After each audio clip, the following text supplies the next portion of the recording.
សួស្តីបងប្អូនទាំងអស់គ្នាជួបជាមួយខ្ញុំបាទ admin The Space Kit ឬក៏ Kit Project ថ្ងៃនេះដែរខ្ញុំមកប្រាប់បងប្អូនពីសេវាកម្មដែលពួកយើងមានរាល់ថ្ងៃនេះគឺមានសេវាកម្ម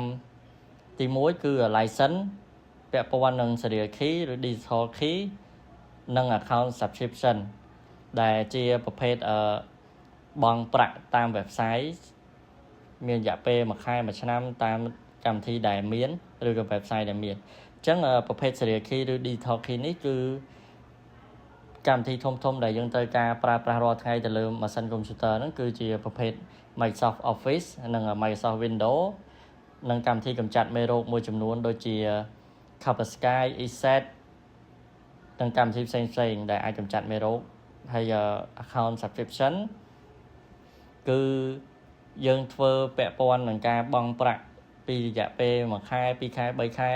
រហូតទៅដល់រយៈពេល1ឆ្នាំ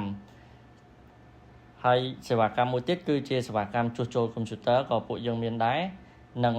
លាងសម្អាតកុំព្យូទ័រដែលកុំព្យូទ័របងប្អូនមួយចំនួនដែលមានធូលីដីប្រឡាក់ច្រើនឬក៏ខានលាងវាយូរសម្អាតវាយូរក៏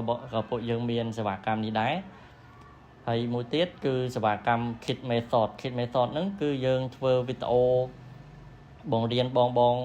ដែលគាត់ចង់ទិញតែខ្លួនឯងទៅលើកម្មវិធីមួយចំនួនឬក៏តាម website មួយចំនួនដែលគាត់ជាតម្រូវការរបស់គាត់ប្រើប្រាស់ហ្នឹងគឺក៏យើងមានពីវិធីសាស្ត្រនៃការបង្រៀនទិញដែរហើយការបង្រៀនទិញនេះមិនមែនដូចបងប្អូនឆែកទៅក្នុង website ឧទាហរណ៍ថាយើងទិញអស់តម្លៃខ្ទង់មួយស្លឹកចុះមួយស្លឹកយើងមើលមេរៀនដែលខ្ញុំបង្ហាញនេះហើយគឺយើងទិញអត់ចំណាយដល់មួយស្លឹកទេសឹងតែអត់ទៅដល់នឹងពាក់កណ្ដាលស្លឹកហ្នឹងតែម្ដងហើយមួយទៀតគឺសេវាកម្ម Kit Sound នេះគឺយើងធ្វើពាក់ព័ន្ធទៅនឹង speaker bass ampli ឬឧបករណ៍ភ្លេងមួយចំនួនដែលជាតម្រូវការរបស់បងខាងភ្លេងឬក៏បងដែលធ្វើការមួយចំនួនក៏ចង់បាន speaker យកទៅស្ដាប់ចម្រៀង connect ជាមួយ computer ឬក៏ទូរស័ព្ទអីហ្នឹង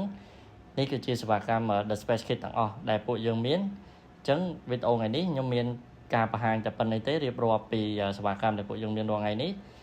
ជួបគ្នាម្ដងទៀតនៅវីដេអូក្រោយ